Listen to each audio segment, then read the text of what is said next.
Okay. Hello friends, I welcome you all on my YouTube channel Rasayan Setu.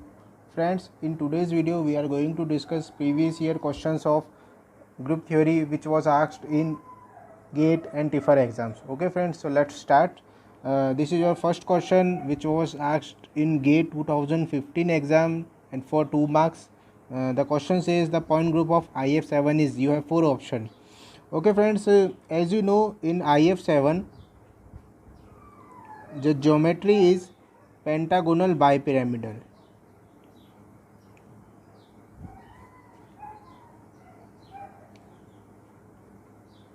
We can draw the pentagonal bipyramidal geometry as follows.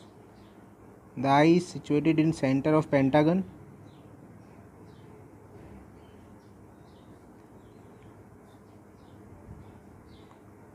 This is your pentagonal disc.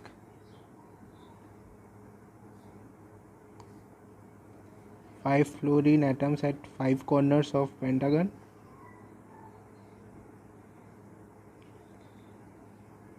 One fluorine is situated is above the plane and another one is situated below the plane. So this is your IF7 friends. Okay. अब देखिए friends, यहाँ पर हम देखते हैं कि अगर हम प्रिंसिपल एक्सिस की बात करें तो देखिए फ्रेंड्स, अगर ये जो आपकी रिंग है पेंटागन रिंग, ये तो इस प्लेन में है, पेपर के प्लेन में। ये दोनों फ्लोरीन क्या है, एक अबव द प्लेन है, एक बिलो द प्लेन है।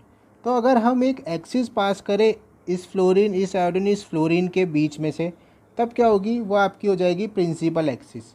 अगर हम इस तरह से इसको रोटेट करेंगे, ठीक है फ्रेंड्स, तो अगर आप इसको रोटेट करते हैं C5 पर, C5 मीन 72 डिग्री एंगल पर, तो ये वाला फ्लोरीन इधर, ये वाला फ्लोरीन इधर, ये वाला इधर, ये वाला इधर एंड ये वाला इधर आ जाएगा। तो स्ट्रक्चर तो क्या रहेगी फ्रेंड्स, आइडेंटिकल रहेगी। इट मीन्स यहाँ पर क्या है, जो प्रिंसिपल एक्सिस है वो क्या है, आपकी C5 है। अब देखिए फ्रेंड्स, C5 तो क्या है, प्लेन के परपेंडिकुलर है। हम यहाँ पर देखते हैं क्या C2 भी प्रेजेंट है। जी हाँ, बिल्कुल प्रेजेंट है। अगर आप देखें यहाँ से, ये वाला जो बॉन्ड है, ये वाला फ्लोरीन एंड इन दोनों फ्लोरीन के बीच में से आप एक एक्सिस पास करें तो क्या है, आइडेंटिकल स्ट्रक्चर मिलती है जब आप इसको 180 डिग्री से रोटेट करेंगे। तो इट मीन्स यहाँ पर क्या है, C2 भी प्रेजेंट है। अब जैसे ये हर एक फ्लोरीन से क्या है, एक C2 पास होगी जो सामने वाले दोनों फ्लोरीन को बीच में से कट करेगी। इट मीन्स यहाँ पर क्या है, 5 C2 प्रेजेंट होगी। अब फ्रेंड्स, आपको पता है कि अगर प्रिंसिपल एक्सिस की C2 के परपेंडिकुलर पास होती है तब वो उसको क्या है, वो D में कन्वर्ट हो जाती है। तो इधर क्या हो जाएगा, आपका D5। अब देखिए फ्रेंड्स, यहाँ पर सिग्मा भी प्रेजेंट है क्या, बिल्कुल प्रेजेंट है। C2 जहाँ पर आपके ये है, इसके पैरेलल में क्या है, आपके सिग्मा भी प्रेजेंट होगी। और जब आप प्रिंसिपल एक्सिस के परपेंडिकुलर में भी क्या प्लेन प्रेजेंट है, जी हाँ बिल्कुल प्रेजेंट है। जो ये रिंग है, इसको प्लेन में से क्या है, एक सिग्मा प्लेन कट करेगा। तो C5 के पैरेलल में क्या है, आपके एक सिग्मा H भी प्रेजेंट है। ठीक है फ्रेंड्स, तो इस तरह से क्या हो जाएगा, इसका जो पॉइंट ग्रुप हो जाएगा आपका D5H हो जाएगा। इट मीन्स यहाँ पे sigma way and sigma H दोनों प्रेजेंट है, तो इसलिए हम यहाँ पे सिग्मा एच काउंट करते हैं। तो D5H इसका क्या होगा, आपका पॉइंट ग्रुप। आई होप आपको समझ आया होगा, बहुत ही सिंपल है फ्रेंड्स। D5H IF7 का पॉइंट ग्रुप होगा। नेक्स्ट क्वेश्चन देखिए, नेक्स्ट क्वेश्चन है आपका, the number of C2 axis in CCl4 is. ये आपका गेट 2014 में पूछा गया था, 1 मार्क का क्वेश्चन है। अब देखिए आपको CCl4 की जब आप बात करेंगे तो CCl4 होता है आपका TD point group, special point group होता है friends, tetrahedral point group. CCl4 की जब आप स्ट्रक्चर ड्रॉ करते हैं टेट्राहेड्रल, तो कुछ इस तरह से होती है। यहाँ पर C2 को रिप्रेजेंट करने के लिए हम इसको डिफरेंट वे से रिप्रेजेंट करने का ट्राई करते हैं फ्रेंड्स। देखिए, अगर आपको एक टेट्राहेड्रल को एक क्यूब में रिप्रेजेंट करना हो तो किस तरह से करेंगे। ये आपने क्यूब ड्रॉ किया,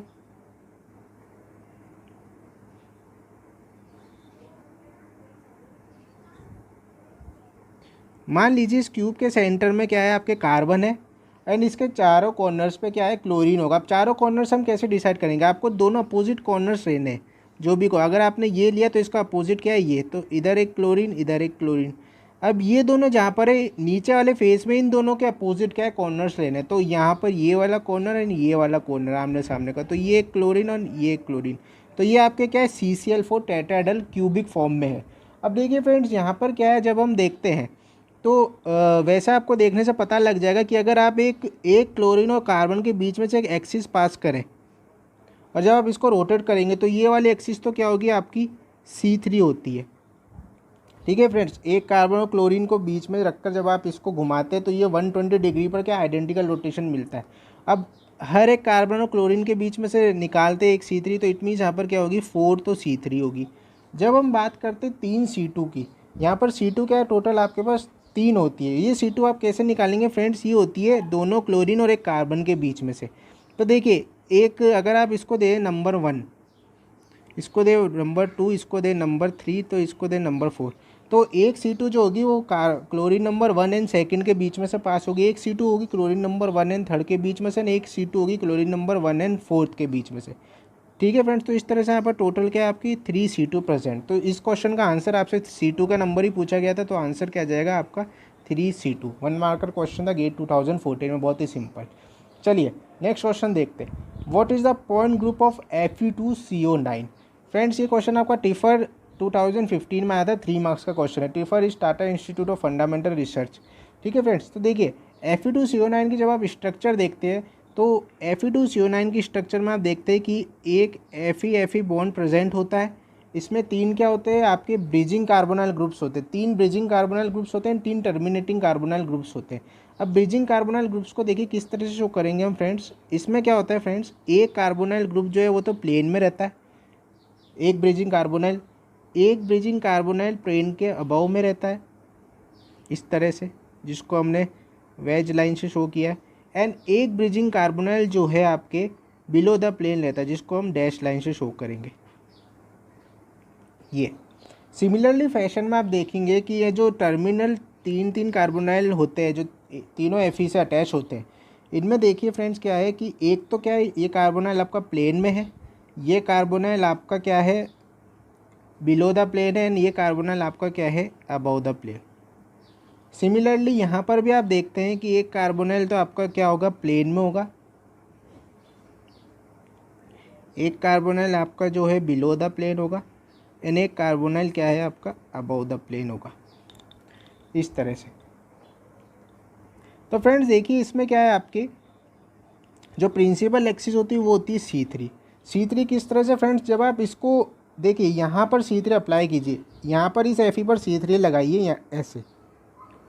जब आप इसको इस तरह से रोटेट करेंगे तो ये तीनों कार्बोनाइल का पोजीशन देखिएगा, ये पीछे चला जाएगा, ये सामने आ जाएगा, ये प्लेन में आ जाएगा, लेकिन स्ट्रक्चर क्या रहेगी आइडेंटिकल रहेगी। सिमिलरली यहाँ पर भी अप्लाई होगा, तो इट मीन्स यहाँ पे क्या है एक C3 प्रेजेंट है।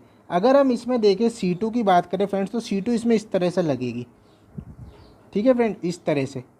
तो अगर आप इस तरह से रोटेट करेंगे तो इसमें क्या एक C2 प्रेजेंट है। तो देखिए C3 तो प्लेन में है, C2 क्या है प्लेन के परपेंडिकुलर है, तो C3 एंड C2 प्लेन के परपेंडिकुलर है, तो इसलिए ये क्या हो जाएगी आपकी, बिकॉज C3 आपके प्लेन परपेंडिकुलर टू C2, तो इसको आप क्या बोल देंगे D3।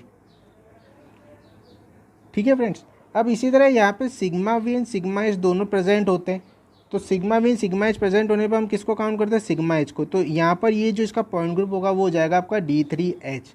तो ये आपका इसका क्या है option number B right answer है, D3H। तो Fe2CO9 का पॉइंट ग्रुप होता है आपका D3H पॉइंट ग्रुप। नाउ ये आपका एक और क्वेश्चन है, what is the symmetry of the molecule. ये मॉलिक्यूल आपको नीचे कॉर्नर में दिया गया है, आप देख लीजिएगा फ्रेंड्स, ये रही इसकी स्ट्रक्चर। आपको पता करना है इस दिए गए मॉलिक्यूल की क्या है सिमेट्री क्या होगी। ये टिफर GS 2016 का क्वेश्चन है फ्रेंड्स। तो देखिए फ्रेंड्स एक तरह से आपको अगर इस मॉलिक्यूल को हम सिंपल वे में देखें तो ये कुछ आपको इस तरह से दिख रहा है।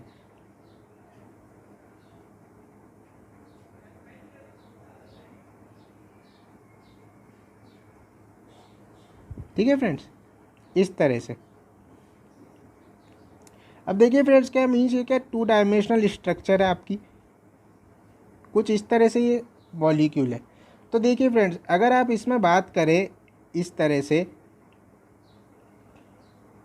अगर हम यहाँ पर प्लेन के परपेंडिकुलर में एक्सिस अप्लाई करें तो ये वाला पॉइंट यहाँ आइडेंटिकल आ जाएगा, ये इधर एंड ये इधर। इट मीन्स इस वाले स्ट्रक्चर में क्या एक C4 इसकी प्रिंसिपल एक्सिस जो प्रेजेंट है, C2 इसमें प्रेजेंट नहीं है, केवल C4 ही रहेगी। ठीक है फ्रेंड्स, और उसके बाद जब हम देखते हैं क्या यहाँ पे सिग्मा वी देखेंगे आप, सिग्मा वी अगर हम देखने की कोशिश करते हैं, अगर C4 के अलॉन्ग कोई प्लेन लगाने की कोशिश करे तो ये दो इक्वल हाउस में डिवाइड नहीं होगा, तो सिग्मा वी तो एब्सेंट है। लेकिन आपको पता है कि अगर हम इस तरह से कट करते हैं प्लेन के परपेंडिकुलर में, तो ये क्या है 2D स्ट्रक्चर है, तो ये ईजिली कट हो जाएगी टू इक्वल स्ट्रक्चर में। तो इट मीन्स यहाँ पे क्या सिग्मा एच भी प्रेजेंट है, तो इसलिए जो इसका पॉइंट ग्रुप होगा वो हो जाएगा आपका C4H। So option number B आपका इस क्वेश्चन का क्या है फ्रेंड्स, राइट आंसर है। नीचे स्ट्रक्चर है आपके कोने में, देख लीजिए ये स्ट्रक्चर दे रखी है फ्रेंड्स। तो ये आपके कुछ प्रीवियस ईयर क्वेश्चंस थे जो गेट एंड टिफर में पूछे गए थे friends. Hope you understand it. अगर आपको किसी भी तरह की दिक्कत है या और भी कोई ऐसा क्वेश्चन हो जिसको सॉल्व करने में डिफ़िकल्टी आ रही हो तो कमेंट सेक्शन में ज़रूर पूछिए friends. Thank you friends, thank you for watching.